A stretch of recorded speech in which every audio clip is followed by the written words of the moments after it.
Hi, hello, my name is Trina. If you're new here, welcome. If you're not new here, welcome back. Today, I want to start by addressing two elephants in the room. One, I'm still recovering from being sick, but because this is a monthly wrap-up, I really wanted to film this now in the beginning of the month and get it out in the beginning of the month, so my voice hasn't 100% recovered, which is why I sound very nasally, and I really apologize. Please just zone out and pretend you can't tell a difference. Thanks. And also, I'm in a new setting.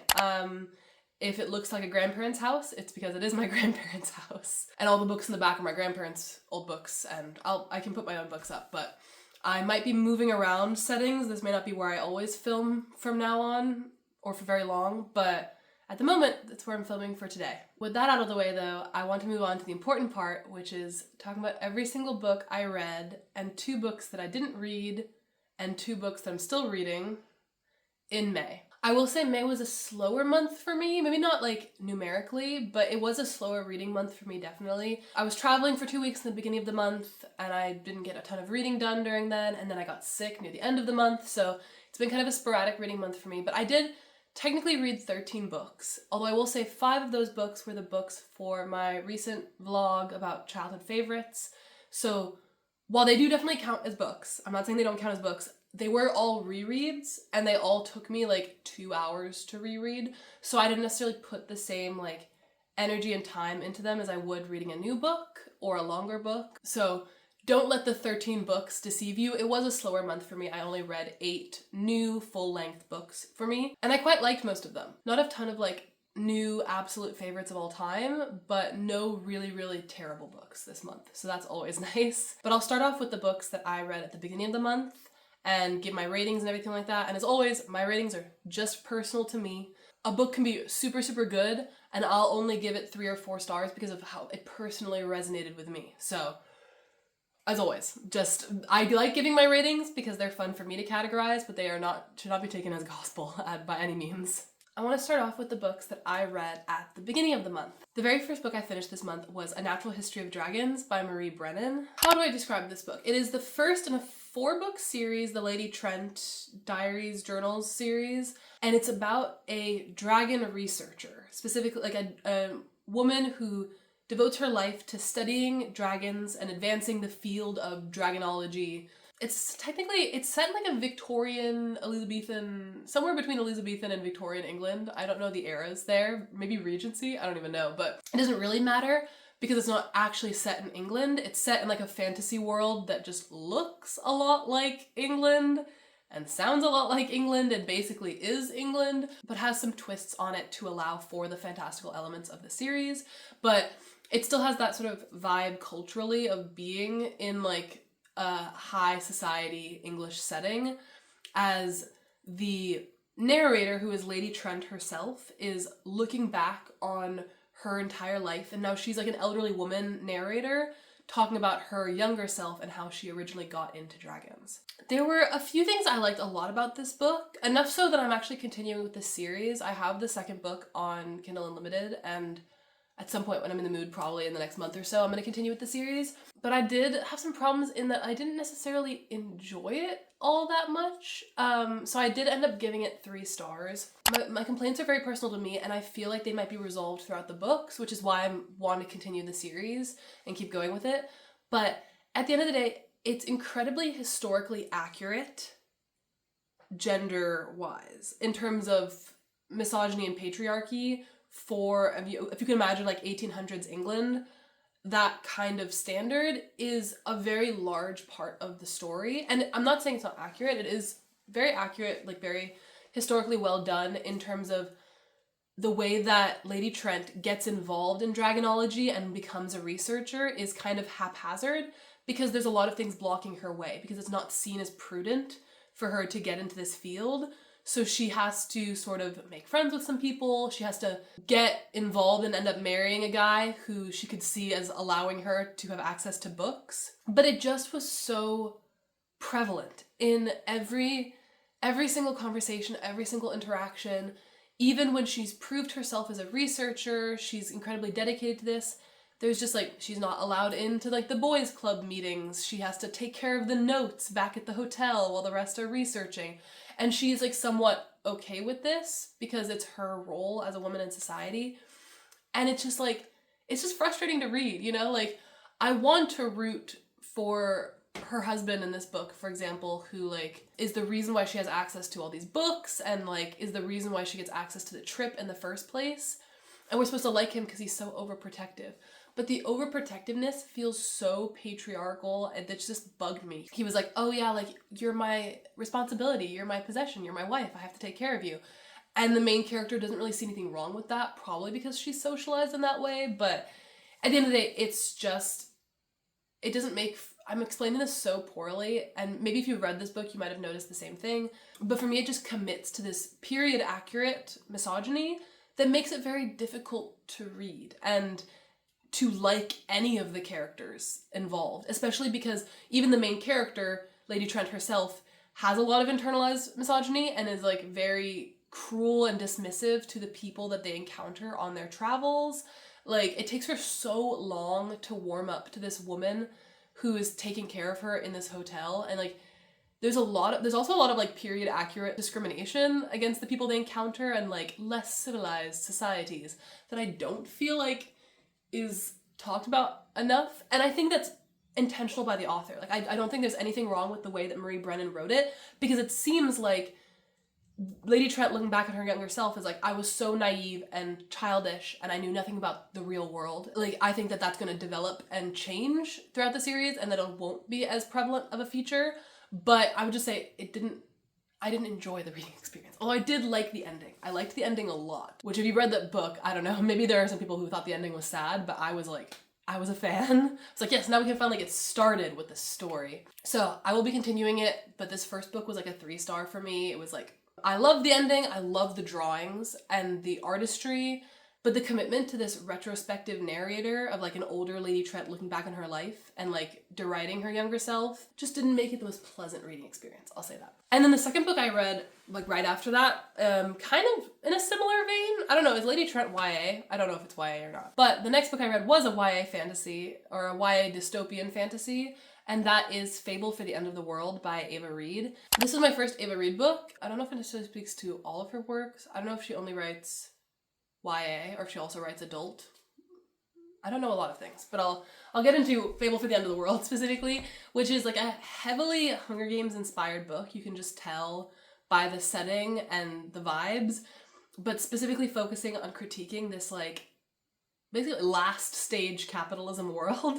In this dystopian world, at some point, all the disasters and the wars and the problems made everybody super in debt. The countries are in debt, the government's in debt, everyone isn't really in debt, and one company purchased everyone's debts and now essentially like controls the majority of the society. Like, this one company is like the most powerful actor in this world, and basically they let you take out as much money as you want. Like, you have an unlimited credit line, except when you hit the limit on the credit, you have to either, I don't know, if you have to participate yourself, or if you have a child in your life, like I think if you're responsible for a child, you can nominate that child to enter into a death competition.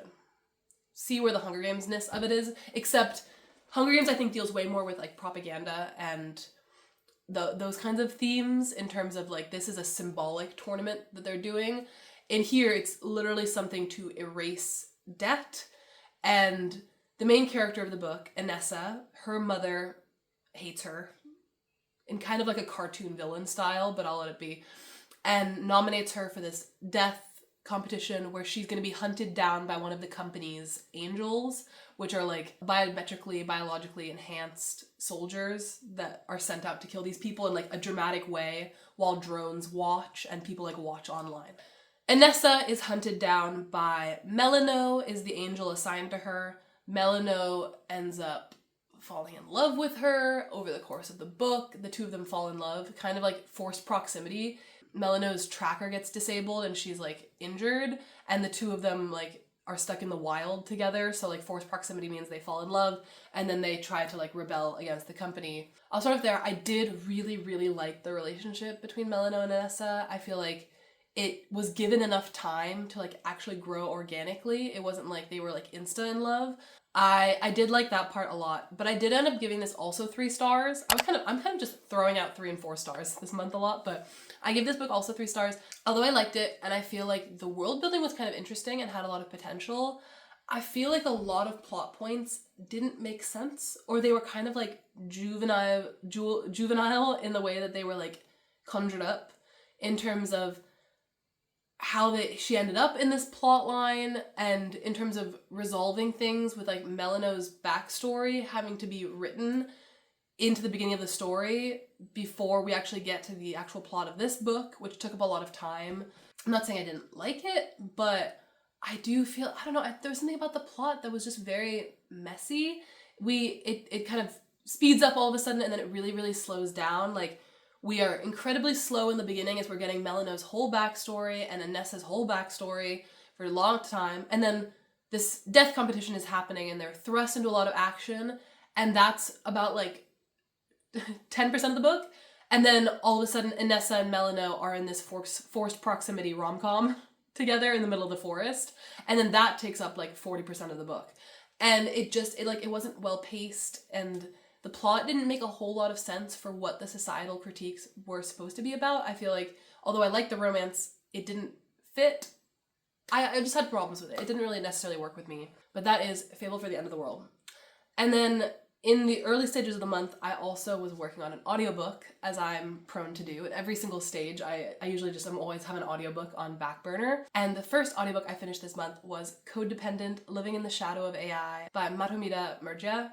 This is a nonfiction, as you might have guessed, about AI. It's a very relatively recent look at the current stage of AI in our society, but specifically looking at it from the lens of people across the world who are the most vulnerable populations to a lot of things, most vulnerable populations to the effects of climate change and social collapse and war and famine and all those problems, and are therefore also the most susceptible to the number of compiling issues that AI currently has. And the book is really interestingly structured, where each chapter goes into a different way. I'm kind of spoiling my own reading by my excitement, but each chapter goes into a different way that AI puts you in the shadow, or you, or the general you, or humankind, in a different way that it puts human beings into its shadow and violates a lot of ethical and moral issues that we have previously regulated for human actions, but we are not currently regulating for the actions of AI. But yeah, there's just a lot in this, and surprise, surprise, I gave it 5 stars. I really, really, really loved this book, Codependent. There was something about it that just really, really worked for me. Maybe it was the fact that I had just finished my April sci-fi reading vlog. I had just been reading all these books about like actual AI systems, like self-thinking systems, and then going in and being like, okay, well, now I need to think about what do we currently call AI in like our own society, which is actually just like generative algorithm systems that require human input in order to function. And this book goes into a lot the humans that are being exploited in a lot of like the poorest countries in the world, where these tech companies can get away with paying people the least possible money in order to train these algorithms to replace actual human beings. A lot of that, if it doesn't sound interesting to you, then maybe it wouldn't be, but I don't know. I found it so useful, and I find it's one of those books that I'm kind of like 21st century required reading, because it goes into not just like ChatGPT algorithms versus the actual problem with algorithm systems that has been happening for the past like 20 years of facial recognition processing by governments. Crazy story in the book that I can't believe I'd never heard of, about Amsterdam using algorithms to create a top 500 list of young people that they think are most likely to become criminals, which is just absolutely baffling to me. Like the reason why they did that was hypothetically to then provide those boys with better social resources.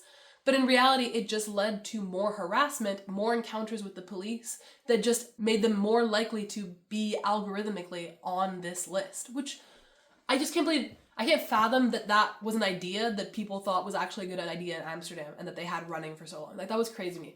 So many things I didn't know about before reading this book, and it's presented in a really like human way that's sometimes my problem with nonfiction, is it's either very verbose and scientific, and it can be important information, but it's not always the easiest to digest and read, versus I feel like this book is primarily done through interviews, first-person accounts, picking one specific person and their story to talk with and through in order to talk about a technology that is often seen as so separate from humanity, but is in reality now like inflicted and like is super intertwined with humanity.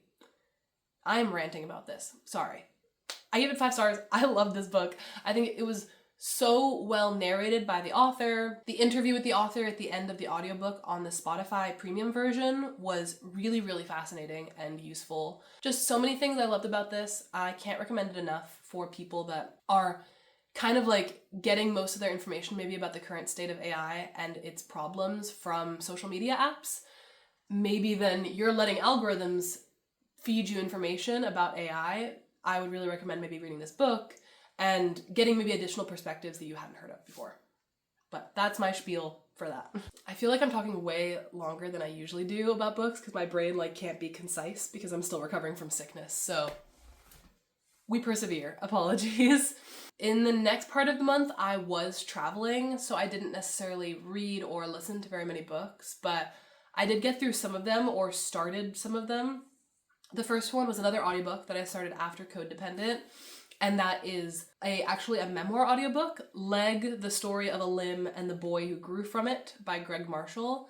I have not listened to like a proper audiobook memoir in a little bit, so I was kind of excited for this one. And this is a proper audiobook memoir. It's about Greg Marshall, who isn't like a celebrity or anything, but he grew up with undiagnosed cerebral palsy in Utah in the 90s, and also is gay, and grew up knowing at a certain point that he was gay, and that sort of combination of factors of being both physically disabled and being gay, and also living with parents that didn't tell him he was physically disabled. They were just like, oh, you have tight tendons, you know? They never told him he had cerebral palsy until he was 28 years old, and that kind of like the way that growing up affected him is a really interesting story, and he definitely has a lot to write a memoir about because his family is also kind of nuts in this book.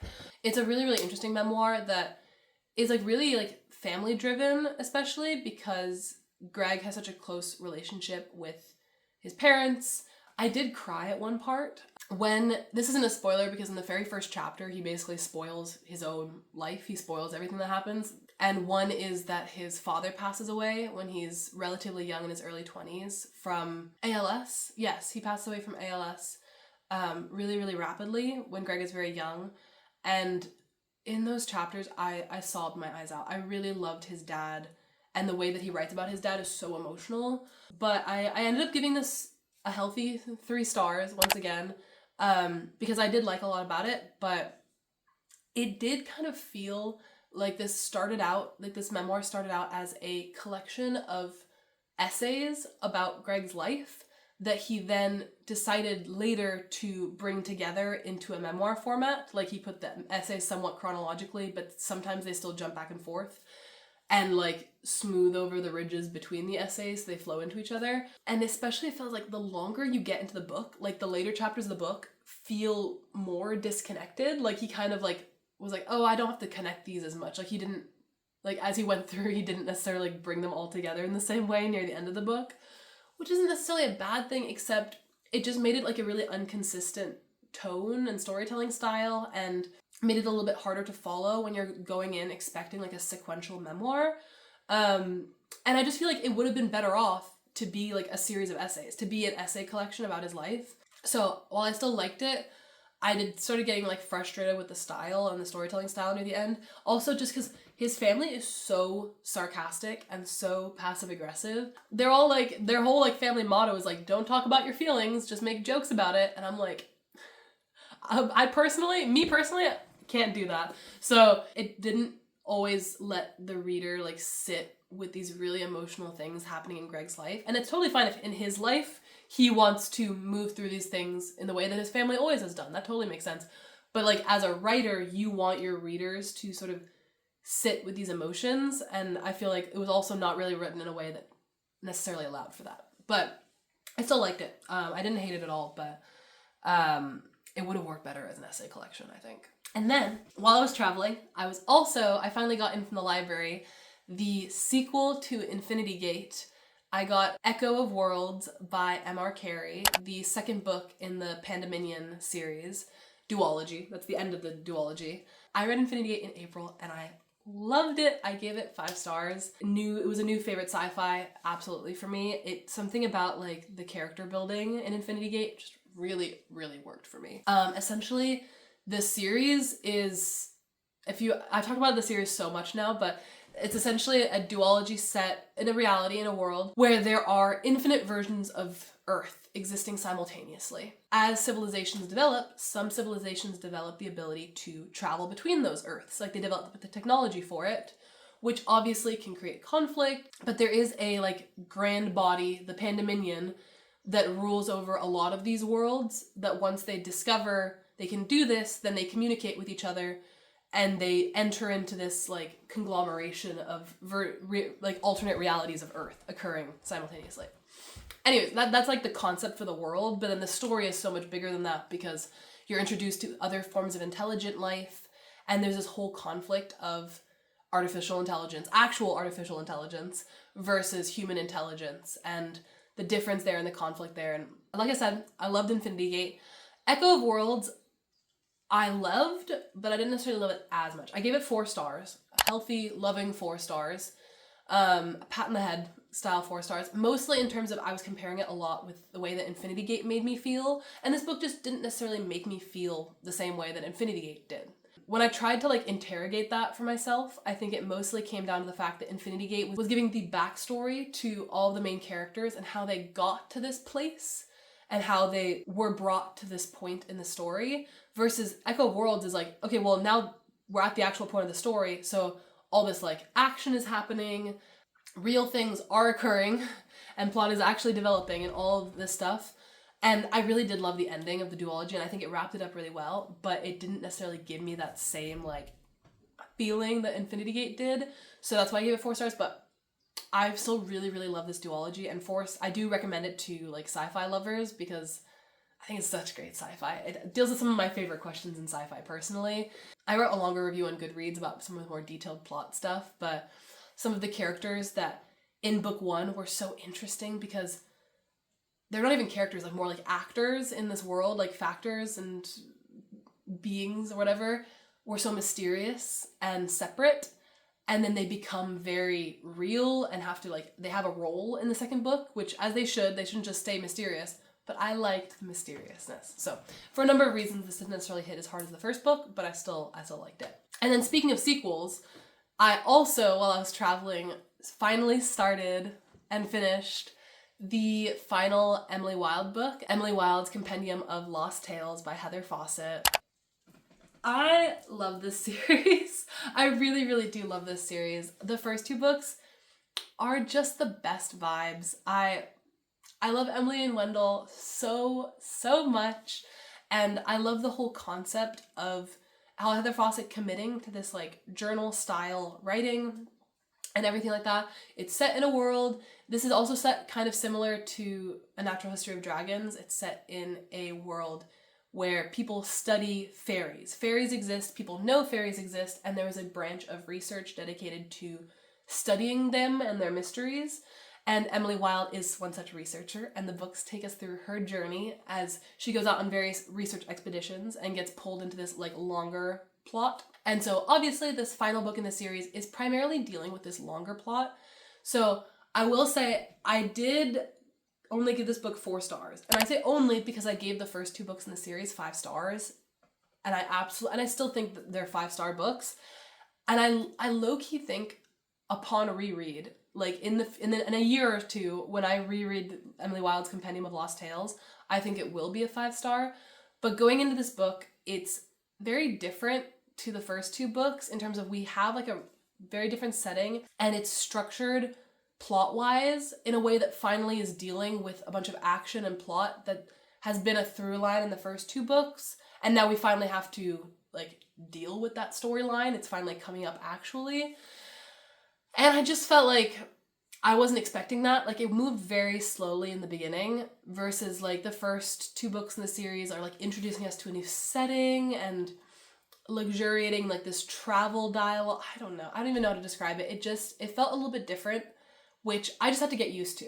And when I got into it, I really did enjoy the experience of reading Compendium of Lost Tales, but I still think the first 2 books are better. I'll leave it at that, but when I do get around to my reread, I think I might rate it higher.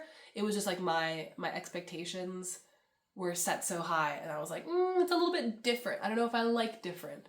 And that whole internal dialogue about whether or not I like different kind of distracted me from the actual book for a large portion of it, but I did love the ending of the, like, I love the way it ended, and I still love Emily and Wendell so much. So that was Emily Wilde's Compendium of Lost Tales. I'm out of tea and I feel like my voice is getting progressively more nasally.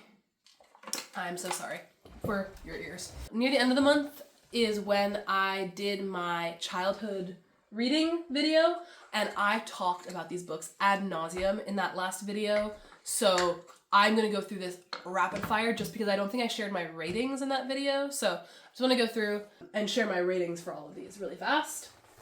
First, I read The Frog Princess by Edie Baker, a children's fantasy book, first book in a children's fantasy series about a girl who kisses a frog and gets turned into a frog and has to fix that. Very nostalgic, very much young for me at this point, and I don't know if all the 2000s banter held up as much as it did when I was in the 2000s, but I still gave it 3 stars and I liked. Then I read Heidi by Johanna Spyri, which is a children's classic set in Switzerland about a young girl who gets sent up to live with her grandfather in like a mountain in the Alps and falls in love with it, and it has all these beautiful descriptions of nature and everything. I feel like the writing really held up to what I remembered it, and it was very nostalgic. I gave it 4 stars, and I really did love Heidi still, even though it's technically a children's book, but it was really beautiful. And then the next book I read for that video was The Ruins of Gorlan by John Flanagan. I gave this book 5 stars. This is middle grade fantasy. I would probably categorize it, now that I reread it, I would probably categorize it more as middle grade fantasy. First in a series, in a universe again, about a young boy who becomes a ranger's apprentice, and in kind of a medieval fantasy setting, which is very low magic, but still feels very fantastical, at least it did to me as a kid. And this is still peak for me. I still adore this. I love Will. It's a great coming of age story, especially just in this first book, but I remember it continues through the later books in the series, and he has such a great arc, and 5 stars. I still absolutely, this still holds up for me so hard, and I loved it. And then I read Room in the Heart by Sonia Levitin. This is a historical fiction book set in Nazi-occupied Copenhagen in the 1940s, where these young people are kind of dealing with the slow onset of the rules imposed by the occupiers during this time and what that means for them, and then eventually have to find a way to get Julie, who is Jewish, and her family out of Copenhagen before the Nazis issue their final order to round everybody in the city up. I remember really, really loving this as a child, and I still love it, but it was like a 3-star on reread for me, just because not all the messaging really holds up to now an adult look on these issues. You want a little bit more nuance, but I think it's still a great childhood introduction to this story in particular. And then lastly from that video, I read The Angel Experiment by James Patterson, which is the first book in a YA urban fantasy sci-fi series called Maximum Ride, and it's a kind of like an action series, honestly, too, about like a flock of kids, a group of kids who get turned into bird hybrids and then escape from the government lab that they were made in and become like a flock of like found family, and they work together to protect each other as they are chased by evil scientists. Very iconic. The writing does not hold up, but the story low-key does, and the character dynamics still low-key hold up, so I gave it 3 stars, and I still really had a good time reading it. So those are those books. Yeah, they all went pretty quickly, and if you want more info about them, again, you can check out that reading vlog, because I give more detailed plot summaries and more detailed explanations for why I think they did or did not hold up in that video. But then I ended the month by reading not just nonfiction, but I only have nonfiction books to talk about because I'm still reading the fiction books I was reading, the non-nonfiction books. But the only books I managed to finish before the end of the month in this like sickly period were audiobook nonfictions because I was traveling, I was driving a lot. As I was sick, I just was like sitting there listening to an audiobook. So the first one I finished was Before We Were Trans, A New History of Gender by Kit Heyam. This is a nonfiction history text talking about important elements or factors in trans history before the word trans or transgender is really used in the present day. So like, how do we, and it really is kind of like a defense of how we look at trans history, because so many historians are like, well, you can't assume this person is trans, and Kit Heyam is making sort of an argument of like, well, you can't really assume that they were cisgender either. So if this is a person that for their time and their context was in conflict with the gendered expectations of that period, then I think that they could be considered part of trans history, like combating trans history, which I thought was a really good argument and a well-made one early in the book to start it off. And the histories were just really, really interesting as well. Goes into a lot of things in terms of like cultures in which gender wasn't really attached to sex as much, but gender was more based on like social role. People could be treated in their society as a different gender if they just took different actions in their life and all of those things. I thought it was a really interesting look at history. It did feel kind of, I don't want to say simplistic because it was quite detailed, but I felt like it could have gone even deeper, even further. So I did give it 4 stars, which means that I loved it and I thought it was really interesting and useful. But it does feel like kind of like maybe like this is a good intro. If you've never read any sort of gender theory text, I wouldn't say this is a good introduction to that because it does use a lot of like terminology. I do feel like it's a great trans history introduction that makes me now want to go and read a bunch of other books. And there were so many books recommended in this book, by the way, too. Heyam was like also very into literature and reading, and gave me like 4 or 5 other book recs just in this book. So I did love it for that. And I thought it was really a well narrated audiobook and a really interesting text. And then my last book of the month that I finished, and my last audiobook nonfiction of the month that I finished, was Except for Palestine, The Limits of Progressive Politics by Marc, Lamont and Mitchell Plitnick. This is another one with a great narrator. Audiobooks have great narrators. I appreciate narrators so much. This is a political history nonfiction text, which primarily was focused on going back through the entire history of everything that has happened to Palestine in the region of Israel-Palestine over the last 80 years at this point.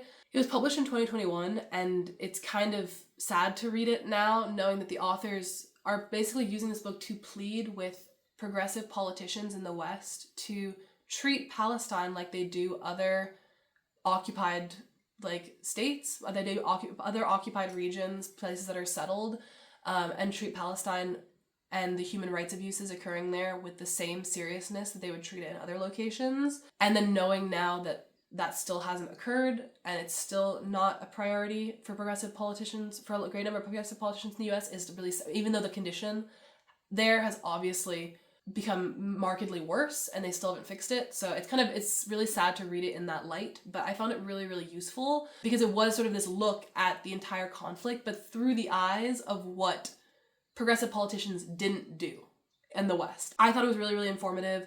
I gave it 4 stars. Again, super useful, super informative text that maybe like didn't emotionally impact me in the same way a 5-star would, so it's at a 4-star. I found it as a really good baseline that I would recommend to other people just who want a solid history foundation and understanding of how we got to this point. But I don't want to leave you on that sad note. So I will say I was working on 2 fiction books that I thought I would finish before the end of the month, but I did get sick and I haven't finished them still. But the first one is, I'm currently reading Little Women, and I just wanted to show off this copy. I'm about halfway through and I really am excited to get back to this.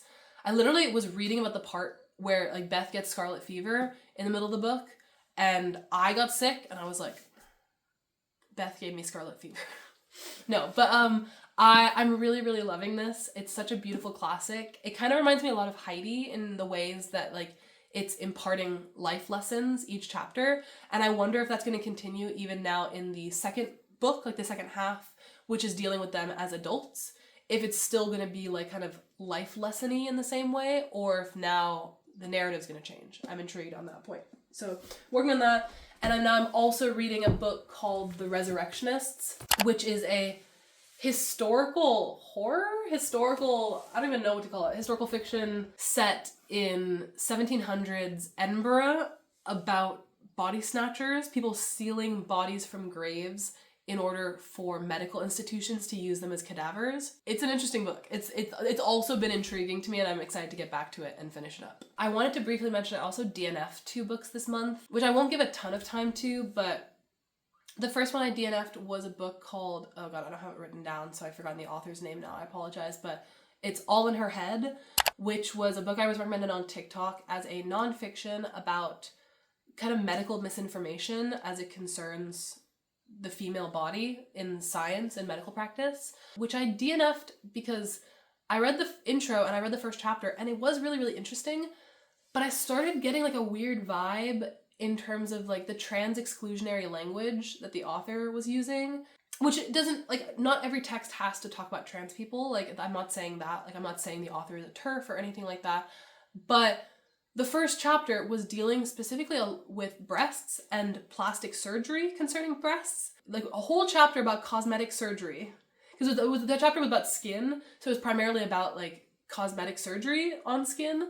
A whole chapter on cosmetic surgery, which is gender affirming care, but then not mentioning trans people whatsoever, felt very weird. So because of that, like if I get an ick from an audiobook, you know, I have to sit there with that audiobook for 12 hours of my time. I don't want to sit there and be icked out for 12 hours. So I DNF'd it. I still think it's really interesting if that is a subject you want more information on, but wasn't working for me. I didn't feel like it was properly covering the subjects that it purportedly was trying to cover. And then the other audiobook was kind of in a similar vein. I'm just trying to find a good follow-up to the book I read earlier this year, Bitch on the Female of the Species, that I thought was so delicious and so good. But everything is letting me down.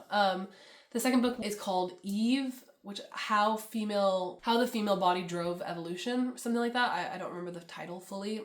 Again, I read the second chapter. I read the first 2 chapters, and they're very long chapters. So I read probably like 5 hours of this audiobook. I really got pretty deep into it. I feel like the author had a lot of really interesting things to say, and I was really, really into it. And then I started getting weird feelings about just the way that the research was presented in this kind of like bubbly truth-telling way of like, I don't even know how to describe it. It's very like feminine mystique kind of vibe was kind of making me get like some weird red flags. So I went to Goodreads reviews and I went to online reviews, and I saw a number of reviews that mentioned that she was using like unsupported research, and that, especially in the later chapters in the book, several of the concepts that she was building her argument on have been disproven.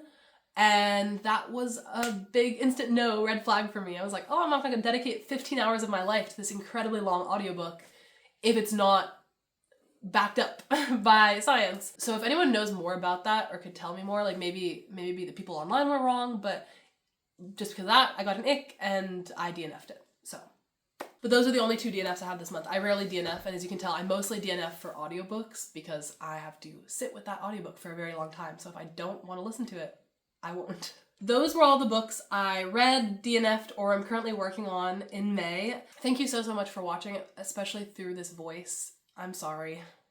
But I really did want to talk about these books and get this video out because I have other videos that I'm very excited for this month that I don't want to get behind on just because this video is sitting and waiting. So we persevere with the sniffles and the cough and my congestion. If you've read any of these books or DNF'd any of these books or have any thoughts on them, definitely let me know in the comments. Or if you have any recommendations for the books that I liked to further reading, I definitely want those. And as always, feel free to like, comment, subscribe, whatever you want to do. And I guess I'll see you in my next video pretty soon. Toodles!